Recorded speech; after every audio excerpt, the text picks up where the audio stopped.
WhatsApp पर मुझे एक मैसेज आता है, व्यक्ति बताता है मैंने एक एनबीएफसी के माध्यम से 50,000 रुपए का लोन लिया था। मैं सिर्फ और सिर्फ उसकी 2 ईएमआई ही पे कर पाया हूँ, बाकी ईएमआई पे नहीं कर पाया हूँ। मुझे कॉल आया है एनबीएफसी से, उसने मुझे बताया है अगर आप पेमेंट नहीं करते हो तो 2 से 3 दिन के अंदर आपके मकान को हम सीज कर देंगे और आपको घर से बाहर निकाल देंगे, आपके मकान पर ताला लगा देंगे, क्योंकि आपकी मंशा है पैसा ना देने की। तो आज की इस वीडियो में हम इसी विषय पर बात करेंगे। आप लोगों से रिक्वेस्ट है वीडियो को आप बिल्कुल भी स्किप ना करें। अगर आपने वीडियो स्किप कर दिया, जो भी इंफॉर्मेशन आपको इस वीडियो में दी जा रही है आप 100% मिस कर देंगे। अगर आप पहली बार हमारे यूट्यूब चैनल पे आए हैं और आप चाहते हैं हम आपके लिए इसी प्रकार की यूजफुल इन्फॉर्मेशन लेकर के आते रहें और आपको वैल्यूएबल इन्फॉर्मेशन देते रहें, कृपया करके आप हमारे यूट्यूब चैनल को जरूर सब्सक्राइब करें और सब्सक्राइब करने के बाद में बेल आइकन को प्रेस कर दें और ऑन कर दें ऑल नोटिफिकेशन को। उससे क्या होगा, कोई भी हमारे द्वारा वीडियो लेकर के आई जाएगी उसका नोटिफिकेशन आपको सबसे पहले मिल जाएगा। आप में से काफी ऐसे व्यक्ति होंगे जो हमसे पर्सनली बातचीत करना चाहते हैं, अपनी प्रॉब्लम हमें बताना चाहते हैं। देखिए, हम लोगों ने आप लोगों के लिए अभी हाल ही में एक पेड सर्विस की शुरुआत की है, आप उसका लाभ उठा सकते हैं। इसके लिए आपको क्या करना पड़ेगा, हमारा व्हाट्सएप नंबर आप स्क्रीन पे देख पा रहे होंगे। हमारे इस व्हाट्सएप नंबर पर आपको अपना नाम, अपनी प्रॉब्लम जो भी है डिटेल में बतानी है और आपको अपना मोबाइल नंबर भी देना है जिसपे हम आसानी से संपर्क कर सकें, और आपको बताना है आपको टेलीफोनिकली अपॉइंटमेंट चाहिए। अगर हमें लगेगा आपको सामान्य जानकारी लेनी है, हमसे बातचीत करनी है, नॉर्मल बात करनी है, तो हम आपको उसके चार्जेस बता देंगे। अगर हमें लगेगा आपका केस जो है ऐसा है जिसमें लीगल एडवाइजर की आवश्यकता है, तो हम आपको लीगल एडवाइजर के पास में कनेक्ट करा देंगे। क्योंकि देखियो, हम कोई खुद लीगल एडवाइजर नहीं है, बट हमारे पैनल पर कई लीगल एडवाइजर्स अवेलेबल हैं जो कि लोगों को अच्छे तरीके से गाइड करते हैं अगर उनको कोई प्रॉब्लम होती है। तो उन लीगल एडवाइजर्स का चार्जेस जो है वो डिफरेंट हो सकता है। तो चलिए अब ज्यादा वक्त न लेते हुए स्टार्ट कर लेते हैं हमारा आज का वीडियो।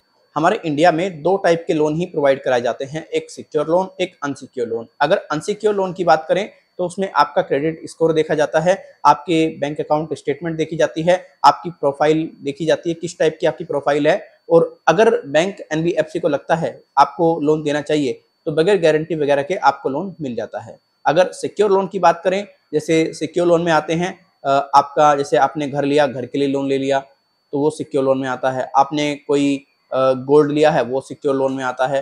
तो उसमें क्या होता है, सिक्योर लोन में आपसे प्रॉपर गारंटी ली जाती है और जब तक आप लोन अमाउंट को पे नहीं करते हैं उसका मालिक बैंक एनबीएफसी होता है। सिंपल भाषा में आप ये समझिए।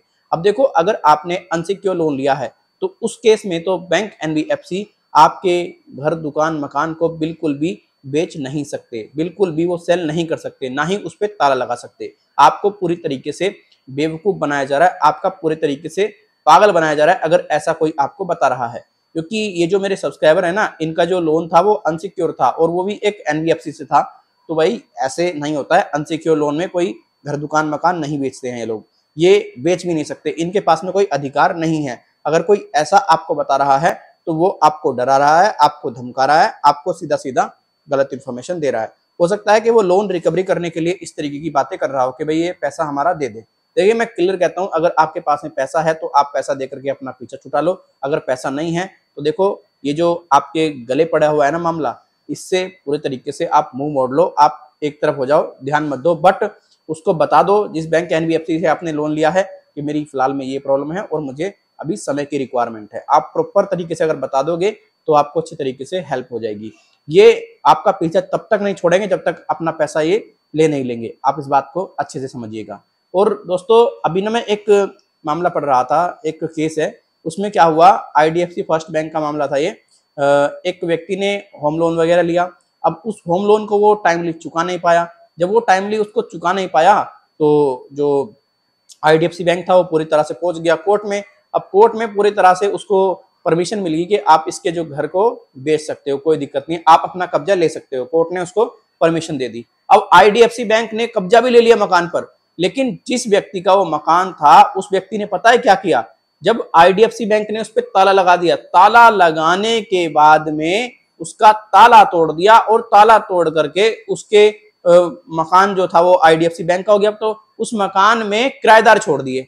अब देखो, लोग इतने मतलब वो हैं कि लोग डरते नहीं आजकल, उन्हें पता नहीं कि इसके क्या दिक्कत हो सकती है, क्या परेशानी हो सकती है, ये चीजें नहीं समझते हैं लोग। अब बैंक को जब ये सब पता लगा, आईडीएफसी फर्स्ट बैंक को, तो उसने क्या किया, उसने भैया सीधा सीधा पुलिस में कंप्लेंट की। अब उस पर कार्रवाई होगी। अब देख लो, तो लोग इतने निडर भी हैं, इस बात को आप समझिएगा। तो ऐसा जो भी कुछ होता है ना, वो सिर्फ और सिर्फ होम लोन में ही होता है कि बैंक आपके मकान, दुकान, घर पर ताला लगा सकता है। अगर आपने किसी मतलब घर के ऊपर लोन लिया है, दुकान के ऊपर लिया है, तो ताला लगा सकता है, अन्यथा बैंक ताला नहीं लगा सकता लोन नहीं चुकाने पर। अनसिक्योर लोन में तो खास करके ये बात आपको समझनी है। तो आपको डरना घबराना नहीं है। देखिए, अगर आपके पास में पैसे हैं तो पैसा दे करके अपना पीछा छुटा लो, अगर पैसे नहीं हैं तो बिल्कुल भी आप डरे घबराए ना, टेंशन फ्री रहें और जितना पॉसिबल हो पैसा कलेक्ट करने का प्रयास करें। अब ऐसे नहीं डरना है कि 50,000 का लोन नहीं चुकाया, बैंक एनबीएफसी ताला लगाएगा मेरे घर पर। ऐसा नहीं होता यार, इतना आसान नहीं होता है, बहुत लेंथी प्रोसेस होता है और बहुत कुछ इसमें करना पड़ता है। तो आप पूरे तरीके से अवेयर हो गए होंगे, चीज़ों को समझ चुके होंगे। और अगर आप ये जो मैं बता रहा था एग्जाम्पल, इसको अच्छे तरीके से समझना चाहते हैं तो देखो, इसका लिंक मैं वीडियो के डिस्क्रिप्शन बॉक्स में तो नहीं दे पाऊंगा, बट मेरा टेलीग्राम चैनल है, वहां पर इस न्यूज़ आर्टिकल का लिंक आपको मिल जाएगा। आप वहां पर जाइएगा और पढ़ लीजिएगा, अच्छे तरीके से समझ जाइएगा किस तरीके के लोग हैं आज की डेट में, किस तरीके से लोगों के अंदर डर नहीं है। कुछ ही लोग हैं जो आजकल डरते हैं, घबराते हैं, बट आपको ऐसा कदम भी नहीं उठाना चाहिए। भाई ठीक है, उसने ताला लगा दिया, मकान उसका हो गया, फिर आप ये जो हरकत कर रहे हैं तो ये बिल्कुल भी ठीक नहीं है मेरे हिसाब से तो। बाकी चलिए फिर मिलते हैं किसी और वीडियो में।